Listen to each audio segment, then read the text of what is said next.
Here's this Coleman Evcon air conditioner. It's running this tank. Suction line is cold. It's good.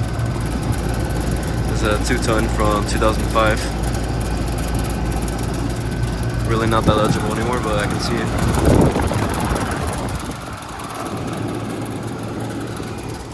Here's a Corsaire unit.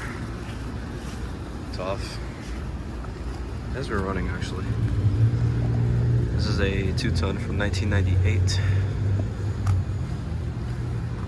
It's a Bristol.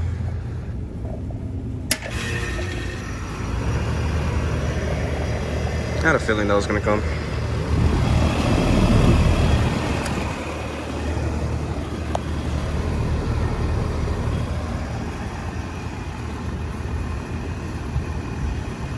Alright, that'll be it for this video. Thank you guys for watching.